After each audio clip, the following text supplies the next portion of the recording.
What's up, you guys? Happy New Year. It is now 2021. There are a lot of cool changes coming to this channel. There's a lot of things that I want to do this year. There's a lot of things that I want to do differently this year. One of the things that I wanted to do with this channel is get more voices from other people.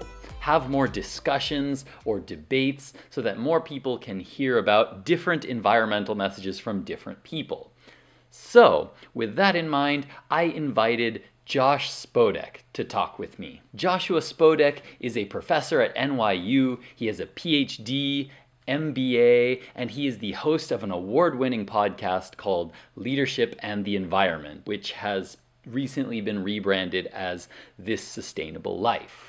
He's also an award-winning author, and he is the most environmentally friendly person I know. But you wouldn't know it from talking to him. He doesn't brag about it. He doesn't talk about it unless you press him on it. He does simple things like picking up trash every day, but he also does things like not riding an airplane. He hasn't ridden an airplane since I think 2016. He's been a vegan for decades. And he's very, very low waste. I think he only has one load of garbage every year or even less. And the best thing about Josh is that he's not doing it to be better than you. He's not doing it so that he can throw it in your face and brag about it. He makes changes to his life based on the values that he holds. So, whereas most people see a lot of the things he does as a sacrifice, as giving up something in his life, he sees it as a challenge and a way to live more in line with his own values. You'll get to hear some of that and more in this talk that I had with him today. The talk was inspiring, motivating, and powerful for me. So it was a fantastic talk about leadership in the environment. So here it is, my interview with Joshua Spodek, part 1. All right, what's up, you guys? So today I am talking with Josh Spodek, MBA, PhD, and host of the award-winning podcast Leadership and the Environment, recently rebranded to This Sustainable Life. Josh, how are you doing? Very good, and glad to talk to you. Looking forward to the conversation. Yeah, today we have a pretty interesting topic to talk about. I basically have been doing my blog and my YouTube for about 9 months now, and throughout that 9 months, I felt like I was kind of getting used to like all the technical aspects of how to do it. But recently I've started to kind of come into a little bit of conflict with myself in, rather than the technical stuff, more the actual content in itself. You know, how do you approach leadership in the environment? How do you reach a more mainstream audience with an environmental message? Is that even possible? And then kind of how do you work social media into all of that stuff? It's like, can this message become something that's mainstream? So I was really hoping to hear what you have to say about that, because I know that you have a lot of experience in both leading people and doing your podcast for so long. Well, it's a great question. I mean, so far, no one has gotten it. We have known about environmental issues since, I don't know, I usually say the 60s because I don't know when Rachel Carson's Silent Spring came out. That was like a major thing forward. But go back to London in the Industrial Revolution, and the smoke was in the skies and everyone knew there was a problem and people suffered from the black lung and things like that. So it's nothing new. Now we know that people can seriously call it an existential threat, meaning the species may be at risk. Right. This is like serious business. And I don't think the species is at risk. Civilization, I think, is at risk. And, you know, you read some of the projections, it can get really bad. People know it, but even the people who know it best aren't changing their own behavior. The scientists are still flying all around the world. The politicians still consuming as much as anyone. So even the people who know, who get the message full on, are contributing nearly as much as nearly everyone. Or more in many cases, right? Yes. Yeah. I mean, if you take DiCaprio as one example, and for all the people that they are motivating, they're motivating just as many people the opposite direction. Mm-hmm. I brought a lot of conservatives and evangelicals on my not a lot, but some on my podcast, an increasing number. And the ones who don't act cite Al Gore and DiCaprio and their peers as major motivations. So I see a polarizing effect, but I think the average might not be changing that much. Right. So simply spreading facts and figures, doom and gloom, telling people what to do Mm-hmm. is, you could say, technically getting the word out. But what's important is not do people know, or even if they care. I think the people everybody wants clean air. No one wants mercury in their fish. Mm-hmm. No one wants mercury in their fish, least of all for their children. Mm-hmm. So why are they doing things that might lead to that outcome? Right. Well, bludgeoning them over the head with a bunch of facts and figures and saying they're ignorant is not going. History shows that it doesn't work. Mm-hmm. It works for some people, doesn't work for many others. So I think the question of how do we get the message out is not as important as how do we influence people, how do we lead people, how do we lead their behavior. No one has done this. I'm not aware of virtually any cases of people who were not acting. Okay, I'm aware of plenty of people who would have acted once they got the information, and they acted once they got the information. That's a very small fraction of people, because a lot of people get the information and don't act, as we just said. Right. How do we lead people who don't want to change, or who don't know, don't care? I'm sorry, they probably do know, and if they don't know, the information is available. Right. Anyone within 10 seconds can get thousands of pages, millions of pages of the problems. Yeah. It's clear. It's out there. If they're not getting it, it's not that they don't. It's not that the information is not reaching them. It's that their defenses are up to prevent that information from changing them. Right. And that's exactly where I, felt that conflict, because it felt like I liked what I was doing, or I like what I've been doing, just trying to inform, and just as I learn more things, just, spreading that message around. But at the same time, it feels like I'm not doing anything that's different or new. I'm kind of taking information from different sources and kind of, regurgitating it in a nice package that I feel like goes down a little bit more easily. But I still feel like there are probably better ways to do this that are more impactful and more effective. Yeah, impact isn't important. Effective is important. Mm-hmm. What leads to people changing their behavior? So I went through the same process that when I first started getting into this. I gave a series of lectures at NYU. They were a great learning experience, is the euphemistic way of putting that. People were like, stop telling us what we already know. Stop telling us what to do. Tell those people. They're the ones who have to change, not us. Yeah. When they were polluting just as much as anyone. But lecture is not effective. It's effective at getting people to disengage. So I went through the whole process of what will affect change. So leadership, I teach leadership. So I've got my book on leadership, and I started experimenting and figuring out what would work. And, so I developed this process that, of the 4-step process that I use on the podcast, which is basically unit 4 of my book of how to lead others applied to the environment. It was weird at the beginning that I taught this technique, and my students, I got these rave reviews from my students. And I was doing my podcast for something like 6 months, maybe a year, before I realized the technique I finally settled on was like, that's what my book says. And I was like, I just thought that because it was the environment, maybe it was different. Right. But it's not people. What matters is it's not, see, you were talking about, you wanted to package it in a way that made sense to you. Mm-hmm. Effective leadership is about the other person's emotions, and their views of the world. You have to go to where they are.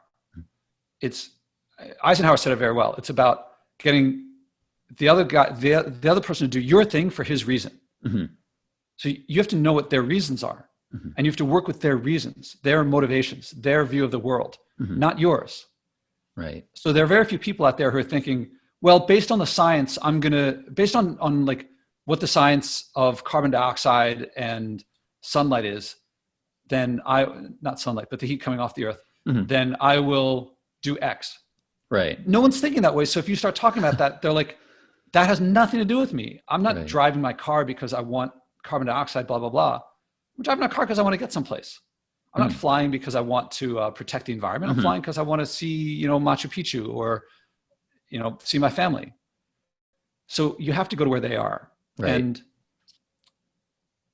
okay, I've told you my view of leadership in sustainability today. The Alcoholics Anonymous.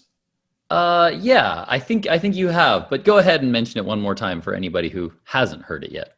Which is everyone except you and like 3 other people. Quite possibly. This is leadership today in the area of sustainability. Is you walk into an Alcoholics Anonymous meeting and there's someone standing up at the front and he's saying, I have read everything there is to know. I'm an expert on how alcohol affects the liver. This is what happens. It's terrible. And you should go and petition the government and corporations to stop us from what we are doing. While he's saying this, it could be a woman, but I'm saying man, just to make it a little easier. Sure. And while he's saying this, he's periodically drinking some gin. And if someone says to him, wait a minute, you're drinking. He says, the governments and corporations, they're trying to distract you. What one person does doesn't matter. We got to focus on them and keep getting them to change. And don't pay attention to me. Right. So this guy thinks he's leading the people, but he's not connecting on the reason people drink is not because of their liver. And so he's given a bunch of information that doesn't really matter to them. He thinks he's leading them in a certain way. He actually is leading them, but not to petition the government or to change themselves. He's leading them to also become experts on how alcohol affects the liver and to lecture other people on doing it while they continue to drink. And so we have a nation and even world full of people all saying, I'm an expert at stuff that's actually irrelevant to people's behavior, drinking, telling other people not to drink. And the government is like, and the corporation is like, well, look at their behavior. We'll just keep,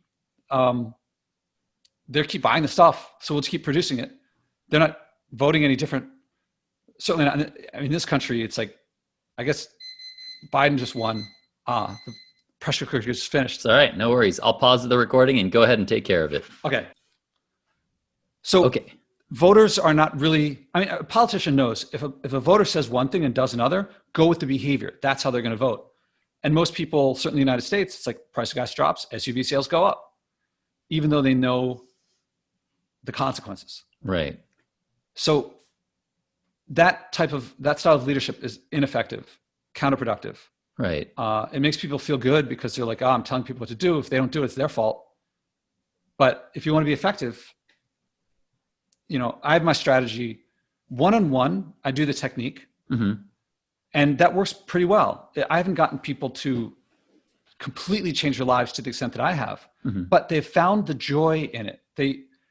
They like doing it. And so they like to continue and they realize, oh, I can make a difference. Right. And that internal change, I think, is more important in the long run because I'm not seeking compliance. I believe that I'm inspiring. There've been people who've, they're like, I'll go for a year without buying any clothes. One guy was like, I'll drive my car less, but at the end of it, he said, I'm going to sell the car.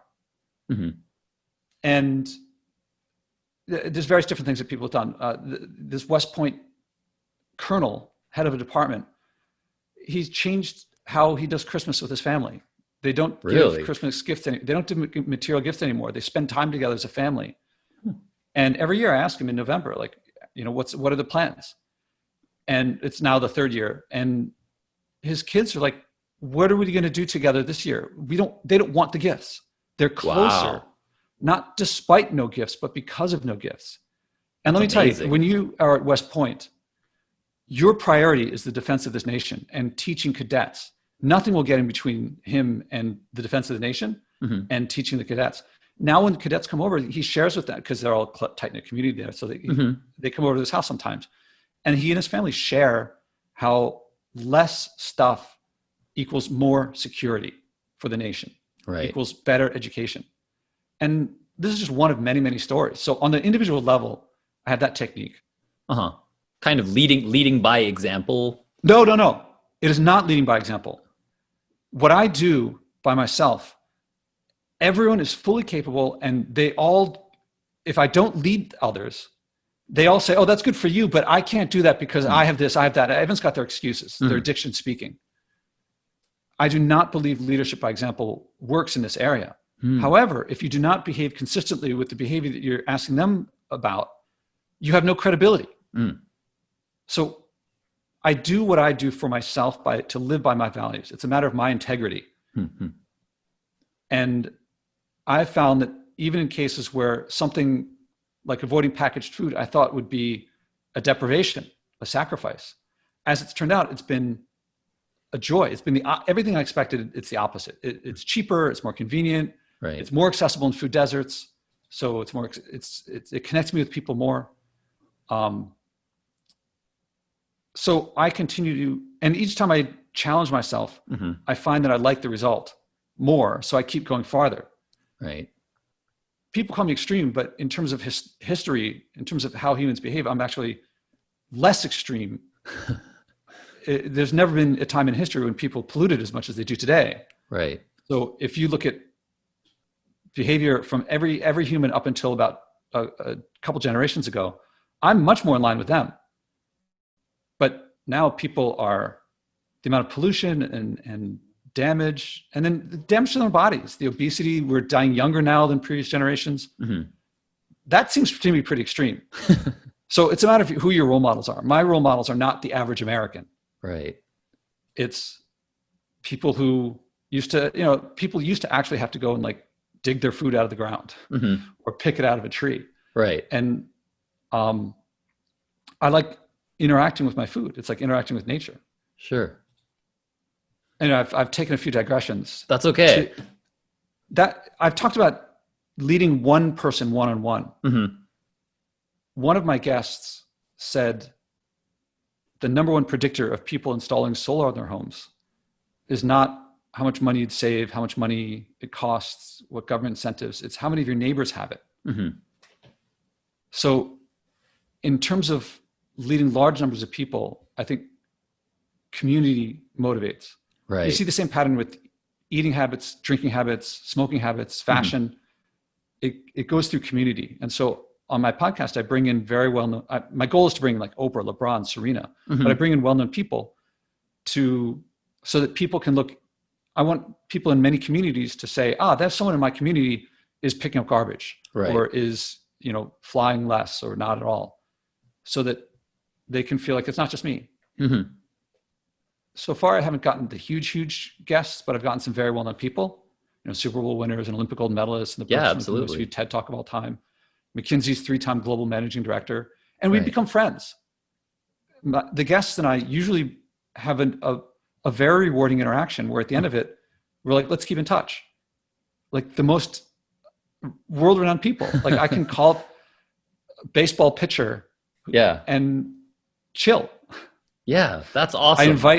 I invite a Nobel Prize winner who lives not far from me to come over for stew sometimes. And he comes over and we chat. Yeah, nice. So this shift, it is not a burden. It is not a chore. It is not extreme. If you believe it is, it is. Right. If you believe it's hard, it'll be hard, even if it's not. If you believe it's expensive, you can find ways for it to be expensive. If you believe that it's going to be inconvenient, you can live that way. But that has not been the case for me. I mean, in my case, I was like struggling and kicking like, but it is. And I'm like, oh wait, it's not. I'm enjoying going to the farmer's market and meeting the farmers. I enjoy chopping vegetables. Right. And now I'm just sickened by the idea of getting takeout and all that plastic, and for someone to like deliver food to me, it just doesn't make sense. Yeah. Sorry. I've been going on. That's okay. No, that's okay. This is important because it's going to connect to the other things which I want to talk about, because in this case, you've done a lot of leading one-on-one with other people. But do you feel that those same principles can or should be applied to, say, a group of people all at once? Or do you feel like this methodology works best one-on-one and should kind of be kept to that way? Well, back when we met in person, I would do corporate events where I would do leadership with groups. Earth Day, not this year, but I think it was last year, I did a cooking demonstration at Lululemon, one of their flagship stores down here on Fifth Avenue. And there was a whole bunch of people there. And I showed them how to make my famous no packaging vegan stew and talked about sustainability. And I showed how, and before that, after that, sometime around the same time as that, I went to the Bronx, to a community center up there, that's food desert, I guess. I was invited by a single mom, because most people are like, Josh, you can do this because you got a farmer's market right there, but you don't know what it's like to be a single mom in a food desert. I never heard that from the single mom in the food desert. What I heard from the single mom in the food desert was, can you come up to the Bronx and show us how to do this? Because this is way out for us. Right. So I'm not simply accepting the way things are. Right. And that's probably a big one, right? There's probably a big, like most people, it's almost like they're just in denial about it almost. They're like, I can't change. There are reasons why I can't change. All right. You're a musician, so I can share with you the story about, did I tell about Michael Moss one of my guests was the author of Salt, Sugar, Fat. And I know you've read that because you were talking to someone else about it. Yep. So I had the author, Michael Moss, Pulitzer Prize winning author, on my podcast. He said that for his challenge, he was going to go 1 week using his cell phone half as much. So he had some app that would check the screen time. And my rule is that you have to lower pollution somehow. And so technically the screen on is using a little more power than the screen off, which is a very minor change. But big or small is not as important as the mindset shift, the heart. Mm-hmm. So he's going to use the cell phone half as much for 1 week. Mm-hmm. The morning we're going to record the second episode a week later, he emails me and says, I used it more. Huh. I wrote him back and said, and he's like, maybe we shouldn't do this. And I was like, I'm not trying to give like a Disney version of things. Like the reason I bring leaders on, one of the reasons is that they share their vulnerabilities. And I said to him, I think people would learn more from hearing how things go. So he goes, okay, I'll come on. Why did he use it more? In part because he's learning cello, I think. And he's got some app that for practicing the cello, and he has to leave it on while he's practicing the cello. So he says part of it was that he's practicing for hours with the cello, with the app on. And I say to him, well, maybe on or off was too big of too broad a stroke. Maybe instead of saying on or off, it should be using, are you scrolling through social media mindlessly? Maybe the app for the practicing cello shouldn't count that. Right. He says, well, I thought of that. And then here's the big phrase coming up. And I used it earlier in this conversation. He said, I thought that, but then I thought maybe that's the addiction speaking. Saying, oh, it's okay this way, but not that way. That's the addiction speaking. Right. We all feel it. I feel it all the time. Like, should I do this or that? I'm like, and then the tug to do what's easy, even though I know that it's not rewarding in the long run. I feel it just as much as anyone. That's the addiction speaking. When someone says, oh, you can do it, but I can't.